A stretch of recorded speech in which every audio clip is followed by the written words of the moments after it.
Grouping this is. This is really nice. Look at this. It's going to be very rough in about 10 minutes, so we'll have to go a little bit quickly. They just said very, very rough. Sir, on Iran, have they crossed your red line yet to trigger a response? Well, they're starting to, it looks like, and there seem to be some people killed that aren't supposed to be killed. These are violent, if you call them leaders, I don't know if they're leaders or just they rule through violence. But we're looking at it very seriously. The military is looking at it, and we're looking at some very strong options. We'll make a determination. Which options have you been briefed on? Are you meeting with senior officials? I'm going to tell you the. Are you meeting with Am I going to really? Are you asking me to say what will they do? Where will we attack? When? And at what angle will we attack from? Are you considering? Who are you with? I'm with the U.S. White House TV pool. I'm wondering, are you being briefed on options? I'm with CNN, sir. Why don't you just say I'm with CNN? She says I'm with the White House pool, Yes. and I say what?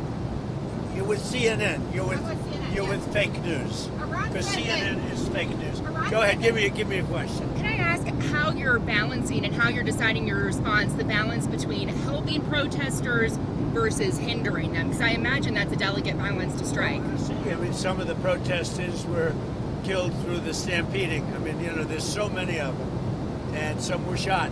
We're getting a full report. I'm getting an hourly report, and we're going to make a determination. Sir, the son of the disposed Shah and some military leaders are encouraging you to take action in Iran.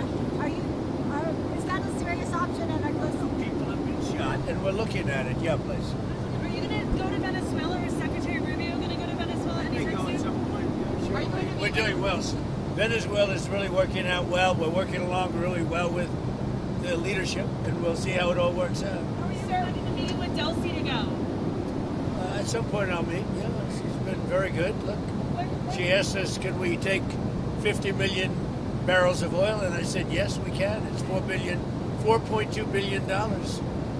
And it's on its way right now to the United States. When will you meet with Machado? For something to grab here, because it's going to get rough, and I don't seem to be in a very, I think you did this to me. You put me in a position where there's absolutely nothing to grab. Mr. President, So I'm looking for something to grab, and it's not going to be Caroline. Have any oil companies made commitments to you, sir? Have any oil companies made commitments to the United States after your meeting on Friday, sir? Yeah. Which have Exxon, No, I don't want to say. No, I didn't like Exxon's response. We have so many that want it. I'd probably be inclined to keep Exxon out. I didn't like their response. They're playing too cute. what backstops or guarantees have you told the oil companies that you're willing to provide? Guarantees that they're going to be safe, that there's going to be no problem, and there won't be. There's not going to be a problem. They had problems in the past because they didn't have Trump as a president. They had stupid people. You're hoping that Cuba makes a deal. What kind of deal are you looking for from Cuba? What kind of deal are you looking for from Cuba? You're going to find out pretty soon. We're talking to Cuba, and you'll find out pretty soon. And one of the things I want taken care of, and one of the groups I want taken care of, are the people that came from Cuba that were forced out or left under duress, and they're great citizens of the United States right now. You have a lot of people forced out of Cuba unfairly, so we're going to take care of, most importantly right now, we're going to take care of the people that came from Cuba that are American citizens or in our country. Are you going Do you plan to seize any oil tankers that are headed to Cuba? Well, we have a lot of oil people really interested. You saw that the other day. That was just a small group because the room in the White House, we need the ballroom, actually. We could have filled up the ballroom practically. We have so many people that want to go in for oil. So you saw some great companies. Are you going to send Starlink to Iran, sir, to help the people in the ground with the internet blackout for more than 72 hours? We're going to be talking about that. We may get the internet going, if that's Are possible. you talking to Musk We about may it? speak to Elon, because as you know, he's very good at that kind of thing. He's got a very good company. So we may speak to Elon Musk. And in fact, I'm going to call him as soon as I'm finished with you. Just quickly, Iran said that they would consider military and commercial bases as legitimate targets if you struck. Are you concerned about? If they do that, we'll consider things targets they wouldn't believe. If they do that, we will hit them at levels that they've never been hit before. They won't even believe it. Do you think I have options that are so strong. So I mean, if they did that, it'll be met with a very, very powerful force. Do you think Iran takes your threats seriously? I think so. Don't you think so, CNN? Don't you think so? Wouldn't you say that they probably do at this point? After going through it for years with me, being hit, Soleimani, al-Baghdadi, the Iran nuclear threat wiped out. Don't you think, and then you just had Venezuela, don't you think, she says, CNN, do you think they take your threat seriously? Wouldn't you say they do after all of the things we've done? What a stupid question. Go ahead. Are you coordinating with allies on the response to Iran? Mr. President, when will you meet with Maria Corina Machado this week? I don't know. I hear Tuesday or Wednesday. I look forward to that. Have you named your board of peace for Gaza yet? Where do those plans We have stand? a board of peace that's being formed, but essentially it's the most important leaders of the most important nations. All nations, but the most important, you take the most important leaders and nations, that's who the board of peace is going to be. Everybody wants to be on it. Sir, one group taking your threat seriously is one area taking your threat. You win. The New York Post. New York Post treats me semi-fairly. So go ahead. One group taking your threats very seriously is Greenland. Are you still thinking of military action there, or is there anything they can? Where? Military. Greenland. Greenland. Is there anything they can offer you for a deal? If we don't take Greenland, Russia or China will. And I'm not letting that happen. If we don't take Greenland, Russia or China will take Greenland. And I am not going to let that happen. Is there any deal they can offer you? Either like Yeah, sure. I'd love to make a deal with them. It's easier. But one way or the other, we're going to have Greenland. Are you okay if that compromises NATO? If NATO effectively ceases to exist I've in done order a great job. I'm the one that saved NATO. I'm the one that got them to pay 5% of GDP. Wait a minute. It was 2%, and they didn't pay. Now they're paying 5%. I'm the one that saved NATO. You wouldn't have NATO if I weren't president. Would you pull the U.S. out of NATO? Would you consider doing that? Well, maybe NATO would be upset if I did it. Maybe NATO would save a lot of money. But I like NATO. I just wonder whether or not if we needed NATO, would they be there for us? I'm not sure they would.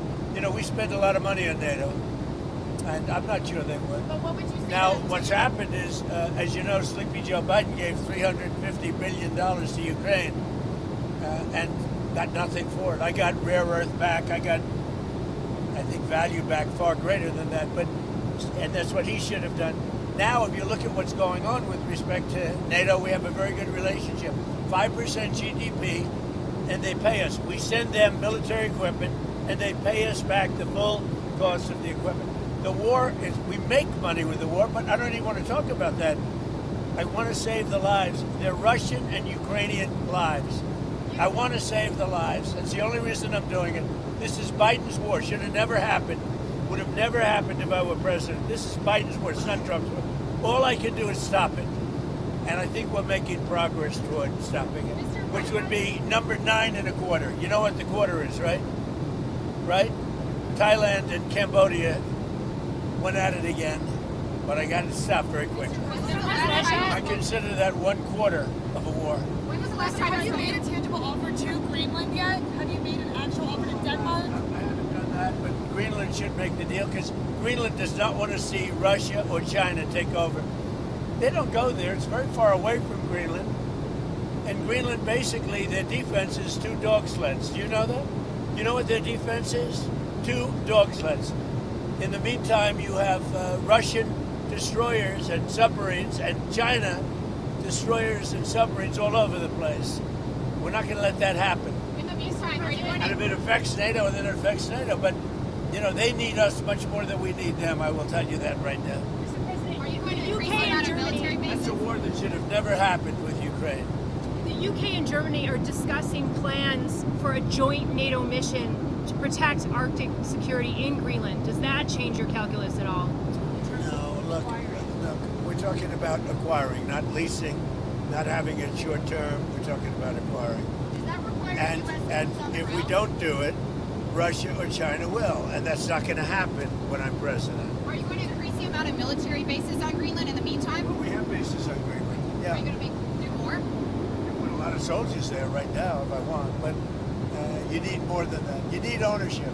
You really need title, as they say in the real estate business. You're on Minneapolis. Your administration has advocated for absolute immunity for the ICE officer who shot Renee Good. How do you define absolute immunity? What does that mean? Everyone's seen it, and the woman was very violent. She's a very radical person. Very sad what happened. Her friend was very radical. Go or But drive. for the officer, absolute immunity. How would you define that?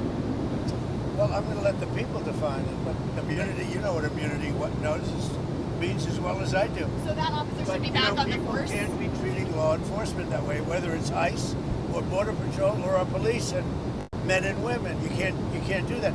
We have, the law enforcement in our country is doing really well, despite the fact that Sleepy Joe Biden allowed people to pour through an open border.